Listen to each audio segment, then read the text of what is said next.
approximately 70 years old university it is, and the exact location of the university is Nova Scotia in Canada, East Coast Canada. And in Nova Scotia we have a place called Cape Breton. Cape Breton is considered as an island, which is number one beautiful island in entire Canada, number one beautiful island in Northern America, and number third, it comes at number third worldwide in terms of beauty of an island. So the place is really beautiful, and with so many different sort of opportunities. And the university, as it's a public university, so yes, it's an advantage studying at a public university which is almost 70 years old with a world-class infrastructure. So the location Nova Scotia has got several advantages for these students, right? If a student goes to Nova Scotia for the studies, so there are some advantages they can avail. I'll talk about all the advantages one by one. Number one, medical specific advantages. So any student who goes to Canada for studies, initially student has to get insurance for the year, and after completion of that insurance for 1 year 12 months, student has to get it renewed, right? If a student is going to Nova Scotia for the studies, so a student doesn't need to get it renewed, because a student gets a medical card from the Nova Scotia government, which is called MSI card. So अगर आप Nova Scotia पढ़ने जाते हैं तो आप 1 साल का insurance खत्म होने के बाद नोवा स्कोशिया गवर्नमेंट आपको इंश्योरेंस देती है, जो कि MSI कार्ड उसको हम बोलते हैं, जो वैलिड रहता है आपका जब तक हम नोवा स्कोशिया रहते हैं तब तक वो वैलिड रहता है.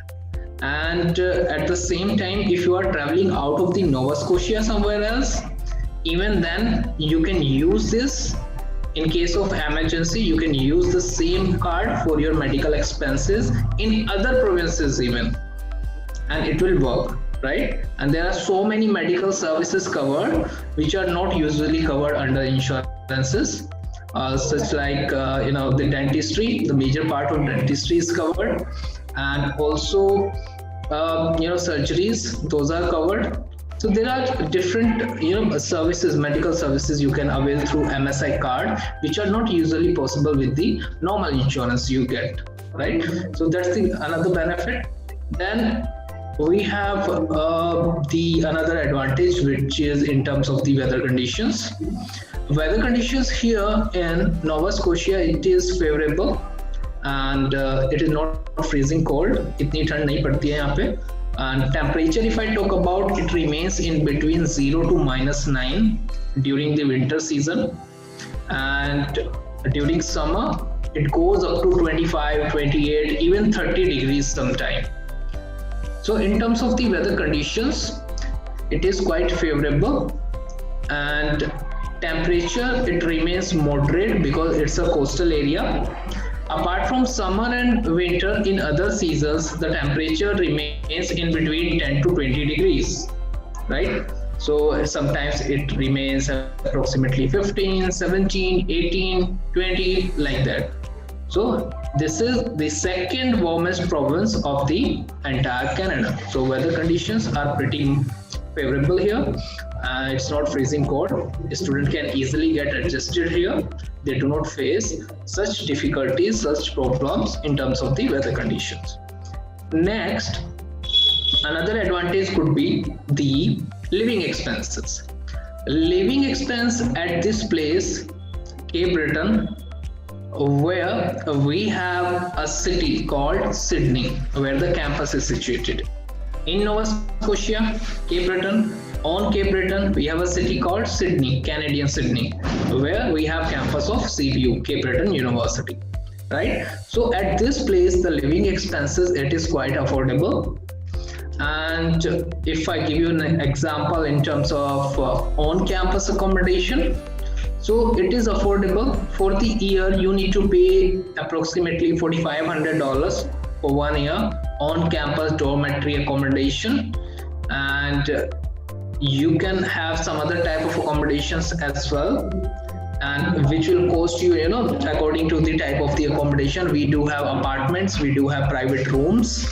So according to the accommodation, the price window, the rent window, it varies from $4,500 per year to $7,200 per year, right? So that's the on-campus accommodation, depending on type of accommodation you are opting. If I talk about off-campus charges for the month, so that would be approximately, for the month, it could be approximately $500 to $600, right? Including your room rent, your grocery, your travel charges. For $60, you get a bus pass through which you can travel entire Cape Breton unlimited for the month for $60 only. Not only the Sydney city, you can travel entire Cape Breton for $60 unlimited for a month, right? So that's in terms of the living expenses, it is quite affordable.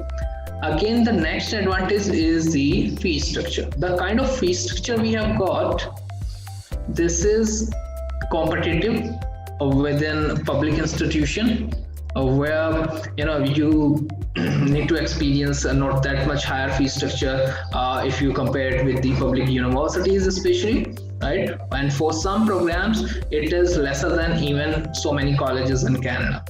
So I'll talk about the fee structure later on with the programs. Then if I talk about university, we have got a huge campus, beautiful campus in Sydney, where on campus we have got football ground on campus, basketball court indoor, tennis court, restaurant, cafeterias, labs, workshops, even restaurants, and research center. We do have a research center where our scientists, they do researches, right? And apart from that, the campus, CBU's campus, is the #1 self-energy generating campus in entire Northern America. I was telling about the university and the campus. So we have got so many services on campus which is should be there in a public university.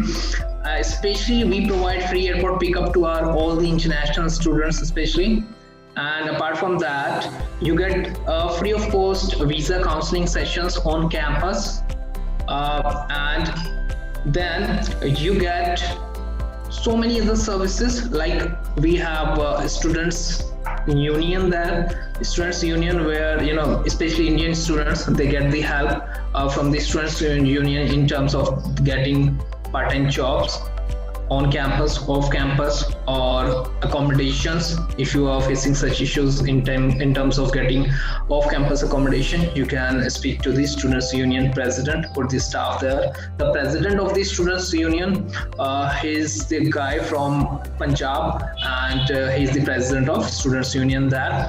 So you can interact with the person and can get the all sort of help you are required on campus. Then we have variety of the programs available. So many programs we are available with. So usually, the programs, major programs we have got in terms of engineering, hospitality and tourism, BBA, business administration, supply chain, business analytics, and we are known for petroleum engineering. Petroleum engineering, there are a few universities, institutions offering petroleum engineering. So we are one of those institutions in entire Canada. There are hardly 3-4 institutions offering petroleum engineering. Also, we are known for one health program, which is public health, which is again, the popular program of Cape Breton University, especially for the students who have already got the bachelor degrees in health area. And also this is available for UG students who have just 12th passed out. Then hospitality and tourism is again a popular one because the area is known for hospitality and tourism. the Nova Scotia, we have got different industries there. The number one, the biggest industry, I would say, hospitality and tourism. Then import export, because shipment it happens there. We have so many ports there. Then we have other industries like manufacturing firms are there, and mining it happens. Then we have petroleum industry there, retail industry, and shopping malls, and those some manufacturing unit in different cities. We have also IT industry in Halifax. Halifax is the capital of Nova Scotia. So we have such industries there in Nova Scotia. Plus, there are some interesting facts about the university. The employment ratio of the university is approximately 95%, and the visa grant ratio is more than 80%. So the university becomes really, the competitive choice for the students in terms of the location and the advantages you are getting at this location, and the programs, because there are some programs for what university is popular in entire Canada. So first of all, so I think rather than telling about all the programs, I should interact with the students one by one, so that I can sort your queries on the spot, and we can have a detailed discussion with each and every student. So this is all what I told you about the university. हाँ जी नवनीत, आप यहाँ पे आपने MSc किया है physics में 2016 में, उसके बाद आपने शायद बीएड किया है। नो सर, बीएड पहले है सर, उसके बाद एमएससी है, और उसके बाद फिर मेरा टीचिंग एक्सपीरियंस है सर। ओके, तो आपने बैचलर में क्या किया है बीएड से पहले? Sir BSc non medical. BSc non medical, उसमें कितना परसेंट मार्क्स था आपका? सर उसमें परसेंटेज मेरी डाउन है, 50% मार्क्स हैं। 50% है आपके? 50 तो है ना मिनिमम? या सर, या उससे कम तो नहीं है ना पक्का? ठीक है, फिर तो बात बन जाएगी। आपका आईएलटीएस भी बड़ा अच्छा है। आपने बीएससी में कब किया था? आई मीन किस ईयर में?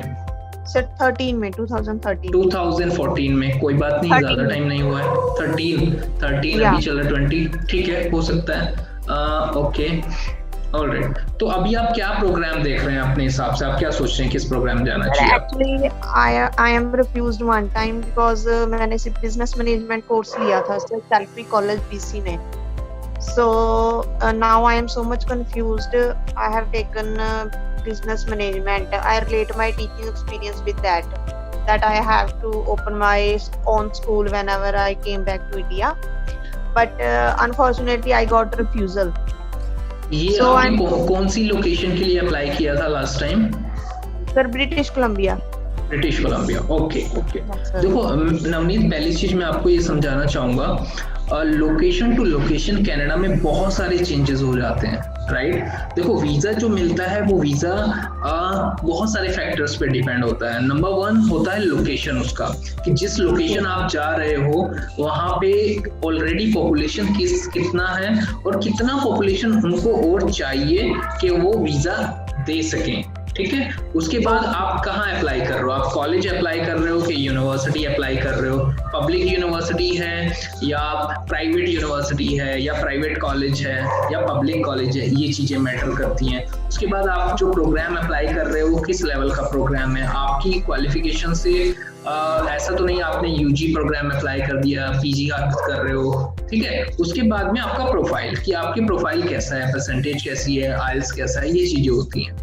अब जहां पे भी थोड़ा बहुत अगर लूप होल होता है प्रोफाइल में या कहीं पे, वो आपका कवर अप हो सकता है ऐसी लोकेशन पे जहां पे ज्यादा डिमांड है पॉपुलेशन का, राइट? जैसे मैं अगर नोवा स्कोशिया की बात करूं तो नोवा स्कोशिया में ज्यादा डिमांड है क्योंकि वहां का ऑलरेडी पॉपुलेशन इतना ज्यादा नहीं है। अगर आप ओंटारियो ब्रिटिश कोलंबिया की बात करते हैं तो उसकी कंपैरिजन में नोवा स्कोशिया में ज्यादा लोगों की जरूरत है, क्योंकि ब्रिटिश कोलंबिया ओंटारियो में ऑलरेडी इतना ज्यादा पॉपुलेशन हो चुका है। Yes sir. तो उसी हिसाब से वीजा कोटा डिसाइड होता है आपकी प्रोफाइल के हिसाब से। देखो पहले भी आप बिजनेस मैनेजमेंट में गए थे, ठीक है? अभी अगर जो मैं देख पा रहा हूँ, जैसे आपने बीएससी नॉन मेडिकल किया है, उस हिसाब से देखो मैं जो आपको अभी प्रोग्राम दे सकता हूँ वो आपको मैं या तो सेम प्रोग्राम दे सकता हूँ जिसके लिए आप पहले जा रहे थे, बिजनेस मैनेजमेंट, राइट। और या फिर इसके साथ साथ मेरे पास एक ऑप्शन और अवेलेबल है आपके लिए, वो है सप्लाई चेन मैनेजमेंट। सो ये दो प्रोग्राम होते हैं, इनका ड्यूरेशन है 2 years, दोनों ही 2-2 साल के प्रोग्राम हैं और दोनों का फीस स्ट्रक्चर भी सेम है। ओवरऑल पूरे प्रोग्राम का फीस स्ट्रक्चर होता है अप्रोक्सीमेटली $27,000, पूरे प्रोग्राम का 2 साल का फीस स्ट्रक्चर, ठीक है। और इसके लिए जैसे कि आपने प्रोफाइल बताया है अभी वर्बली, उस हिसाब से आपका प्रोफाइल एलिजिबल है इस प्रोग्राम के लिए, केम्ब्रिटन यूनिवर्सिटी के लिए, ठीक है। आप कर सकते हैं अप्लाई दोनों में से किसी भी प्रोग्राम में। और सबसे अच्छी बात यह है कि लोकेशन आप चेंज कर रहे हो, लोकेशन चेंज करते ही बहुत सारे एस्पेक्ट चेंज हो जाते हैं।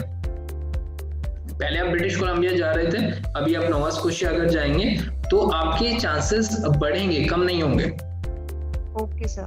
हाँ जी, बाकी आप एक बार यहाँ पे पिरामिड सर्विसेज में जो काउंसलर्स हैं उनके टच में आप रहिए, उनसे आप डिस्कस कीजिए, ठीक है। इसके अलावा अगर आप कुछ जानना चाहते हैं, 1 year फीस, देखो यहाँ पे क्या होता है, 2 years का प्रोग्राम है, पूरी प्रोग्राम की फीस मैंने आपको बताई अप्रोक्सीमेटली $27,000, ठीक है। जो आपका इनिशियल डिपॉजिट होगा वो होगा समवेयर अप्रोक्स $16,000 वीजा एप्लीकेशन के लिए अंडर STS। Okay sir. हाँ, जो आपको इनिशियल डिपॉजिट करना होगा वो $16,000 के अप्रोक्सीमेटली रहेगा। वो थोड़ा सा ऐसा लगता है कि 1 साल से ज्यादा है क्योंकि पूरे प्रोग्राम की फीस तो $27,000 है, तो वो आपका सब बाद में एडजस्ट हो जाता है। ओवरऑल जो है आपको 27 के अप्रोक्स ही देना है। Okay sir, okay. हाँ जी, लोकेशन स्पेसिफिक जो एडवांटेजेस हैं वो मैंने पहले बताए ही, आपने सुने होंगे जो मैं सबको बता रहा था। यस। तो वो भी प्लस पॉइंट है आपके पास यहाँ पे, ठीक है ना। Navneet, offer letter fees sir कितनी है?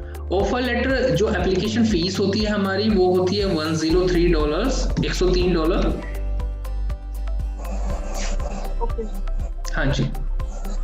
नवनीत, आप इस टाइम भी किसी पिरामिड के स्टाफ से कनेक्टेड हो?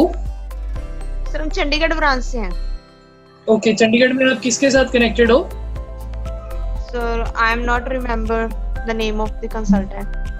किसी मैम का नाम है, वो कोई मैम होंगे? यस मैम है सर, यस मैम है। ठीक है, आप ना जैसे ही सेशन फ्री होते हो, अगर आपको और इन्फॉर्मेशन गैदर करनी है आप कंटिन्यू कर सकते हो, नहीं तो आप चंडीगढ़ में एक बार बात कर लीजिए, आपको बेटर क्लैरिटी मिल जाएगी आगे के प्रोसेस के लिए। और जैसे सर ने आपको बताया है कि लोकेशन डिफरेंस के साथ प्रोग्राम बेटर करके SOP को अच्छे से बना के you can apply again for the visa, ठीक है जी। Yes sir, thank you so much. Right, ठीक है जी, ठीक है, thank you so much dear. Sir, second student is Simran Gill. He is waiting for quite some time.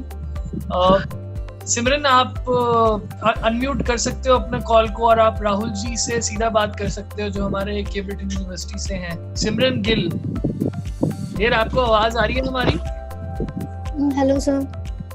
हाँ जी सिमरन गिल, आप राहुल जी से बात कर लीजिए सीधा। Simran, how are you? Sir I am fine, what about you? Good. Simran, आपने बीकॉम किया है 2018 में, राइट? आपने जैसा लिखा है यहाँ पे। Yes sir. एंड आपका कितना परसेंटेज था बीकॉम में? Yes sir, 63%। Okay 63%, alright. तो आप किस तरह का प्रोग्राम देख रहे हैं अपने लिए? Sir related to business management. Okay जी। सिमरन, देखो आप जो बीकॉम किया है 63% से, इससे पहले मैं नवनीत जी को कुछ ऑप्शन बता रहा था, 2 मैंने ऑप्शन बताए थे, बिजनेस मैनेजमेंट और supply chain management, right? Okay sir. वही दोनों ऑप्शन आपके लिए बनते हैं, ठीक है। और मैं आपको एडवाइस करूंगा आप सप्लाई चेन अप्लाई कीजिए, क्योंकि आपने बीकॉम किया है तो थोड़ा सा आपने उसमें टेक्निकल भी पढ़ा है, थोड़ा सा आप रिलेट कर पाएंगे, इकोनॉमिक्स वगैरह आपने पढ़ा होगा बीकॉम में। Okay sir. हाँ जी, तो सप्लाई चेन आपके लिए ज्यादा बेटर रहेगा। और 2 years का प्रोग्राम होता है। फीस स्ट्रक्चर जैसे मैंने पहले भी बताया था, इसका फीस स्ट्रक्चर अप्रोक्सीमेटली $27,000 होता है पूरे 2 साल का। Okay sir. हाँ जी, और इसके लिए आप अप्लाई कर सकते हो। आपने जो आइल्स स्कोर अपना बताया उस हिसाब से भी आप एलिजिबल हैं, और जो आपने एकेडमिक बताया उस हिसाब से भी आप एलिजिबल हैं इन दोनों ही प्रोग्राम के लिए। Okay sir. आपका कोई ऐसा है लोकेशन प्रेफरेंस है कि आपको इसी लोकेशन जाना है? No sir. Okay, so location मैंने जैसे कि बताया ये नोवा स्कोशिया है यूनिवर्सिटी। नोवा स्कोशिया में हमारे पास सिडनी सिटी है, वहाँ पे कैंपस है यूनिवर्सिटी का। बहुत ही बड़ी यूनिवर्सिटी है, बहुत ही ब्यूटीफुल कैंपस है, राइट। और बहुत अच्छा स्टडी आप कर सकते हो और सेम प्लेस पे आपको अच्छा जॉब भी मिल सकता है। बिकॉज सप्लाई चेन में इसलिए आपको एडवाइस कर रहा हूँ क्योंकि सप्लाई चेन में क्या होता है ना, सप्लाई चेन जो यहाँ पे लोकेशन है उस लोकेशन पे पोर्ट्स है, शिपमेंट होता है, इंपोर्ट एक्सपोर्ट होता है, तो काफी बड़ा इंडस्ट्री है। वैसे तो सप्लाई चेन पूरे ही कनाडा में डिमांड में होता है, राइट। स्पेशली नोवा स्कोशिया में आपको अच्छे जॉब प्रोस्पेक्ट्स इसमें मिल सकते हैं। इसके बाद फर्दर कम्युनिकेशन के लिए आप पिरामिड ई सर्विसेज में काउंसलर के टच में हैं ऑलरेडी? Yes sir. ठीक है, आप वहाँ पे टच में रहिए, आप उनसे बात कीजिए, राइट। आप अप्लाई कर सकते हैं फर्दर, और $103 आप एप्लीकेशन फीस होता है, right, to get the offer letter. I want to know about the job opportunities as students are allowed for part-time job for 20 hours. Simran 20 hours per week आप job कर सकते हो पार्ट टाइम ऑफ कैंपस। अगर आप on campus job करते हो तो आप ज्यादा भी कर सकते हो, राइट। ऑन कैंपस 20 आवर्स में काउंट नहीं होता है। ऑफ कैंपस आप 20 आवर्स पर वीक आपको अलाउड होता है एज पर दी वीजा रूल जो कहता है। वैकेशन में आप ज्यादा भी कर सकते हैं, 40 आवर्स पर वीक कर सकते हैं। Okay, sir, are job opportunities good in Nova Scotia or not? Job opportunities वहाँ पे ऑन कैंपस और ऑफ कैंपस दोनों होती हैं, part time and full time, right. On campus जो होता है यूनिवर्सिटी में जो पार्ट टाइम जॉब्स होती हैं लिमिटेड होती हैं और कॉम्पिटिटिव भी होती हैं क्योंकि काफी सारे स्टूडेंट्स वहाँ पे पढ़ रहे हैं, तो उसके लिए आपको थोड़ा शायद ज्यादा मेहनत करनी पड़े। लेकिन हाँ, ऑफ कैंपस जॉब्स होती हैं जैसे कि पॉपुलर टूरिस्ट प्लेस है, तो यहाँ पे क्या होता है, रेस्टोरेंट्स होते हैं, रिजॉर्ट्स होते हैं, उसके बाद मोस्टली स्टूडेंट्स कैब ड्राइविंग का जॉब भी करते हैं पार्ट टाइम, राइट। उसके साथ साथ आपको रिटेल स्टोर्स होते हैं, वहाँ पे जॉब आपको मिल सकता है, शॉपिंग मॉल्स हैं वहाँ पे जॉब मिल सकता है। और जैसे कि यहाँ पे लिविंग एक्सपेंस ऑलरेडी बहुत कम है, तो ऐसा नहीं कि आपको नहीं लगे रहना है पार्ट टाइम जॉब में या आपको डॉलर्स ही अर्न करने हैं, नहीं। आप कम पार्ट टाइम भी जॉब करते हो तो भी आप मैनेज कर लेते हो, आप अपनी स्टडी अच्छे से कर सकते हो। मेजर आपका टारगेट होना चाहिए अच्छे से स्टडी कंप्लीट करना। अच्छे से स्टडी कंप्लीट कर लोगे, वर्क वीजा आपको मिल जाएगा, फिर आपने पूरे टाइम फिर तो अर्निंग ही करनी है ना। अगर आप अच्छी जॉब लेना चाहते हो, अच्छा एक करियर सेटल करना चाहते हो, तो अच्छी तरह पढ़ना बहुत जरूरी है उसके लिए। क्योंकि जो प्रोग्राम मैंने आपको एडवाइस किया है, और मैंने इस प्रोग्राम में क्या होता है, 2 इयर्स में 3 सेमेस्टर्स का स्टडी होता है। फाइनल जो सेमेस्टर होता है फोर्थ सेमेस्टर में आपका या तो कोप होगा या फिर आपको प्रोजेक्ट मिलेगा करने के लिए, डिपेंडिंग ऑन योर परफॉर्मेंस। यानी कि अगर आपकी परफॉर्मेंस अच्छी है तो आपको चांस मिलता है वर्क टर्म का, यानी कि प्रैक्टिकल एक्सपोजर लेने का और अर्निंग का साथ साथ किसी कंपनी में, और सेम जॉब आप फुल टाइम में भी कन्वर्ट कर सकते हो अगर आप अच्छा परफॉर्म करते हैं तो मेजर प्रायोरिटी आपका होना चाहिए एजुकेशन। सैम को मैं एडवाइस कर देता हूँ, I hope Sam is listening, हमारी आवाज सुन सके वो। सैम, आपने इलेक्ट्रॉनिक्स में किया है BTech, right, 4 years with 61% overall, and I am sure आपने बीटेक में मैथमेटिक्स जरूर पढ़ाई किया होगा। अगर पढ़ाई किया है तो अच्छा है, तो मैं आपको बहुत ही सुटेबल इंजीनियरिंग ऑप्शन भी दे सकता हूँ। इलेक्ट्रॉनिक्स एंड कंट्रोल वो आप कर सकते हैं post degree 2 years Cape Breton University में, बहुत ही अच्छा प्रोग्राम है। और अगर आप कोई मैनेजमेंट प्रोग्राम करना चाहते हैं, टेक्निकल नहीं करना चाहते, नॉन टेक्निकल में आप बिजनेस मैनेजमेंट और सप्लाई चेन मैनेजमेंट कर सकते हैं, जो कि मैं अभी डिस्कस कर ही रहा था सिमरन और नवनीत के साथ। तो टेक्निकल में इलेक्ट्रॉनिक्स एंड कंट्रोल आपके लिए बेस्ट सूटेड है, क्योंकि आपने ऑलरेडी इलेक्ट्रॉनिक्स पढ़ा है और आपका प्रोफाइल जो आपने बताया है अभी उस हिसाब से सूट करता है इस प्रोग्राम के लिए। तो ये बेस्ट अवेलेबल प्रोग्राम होगा आपके लिए, इलेक्ट्रॉनिक्स एंड कंट्रोल टेक्निकल में, और नॉन टेक्निकल में बिजनेस मैनेजमेंट या फिर सप्लाई चेन मैनेजमेंट। जो फीस स्ट्रक्चर है वो मैं ऑलरेडी बता चुका हूँ। Business management, supply chain management का approximately $27,000 for entire 2 years, and for post degree technical program electronics and control yearly fee structure would be approximately $18,000 per year, including medical plan for 1 year. Wait a minute. Visa for a better life.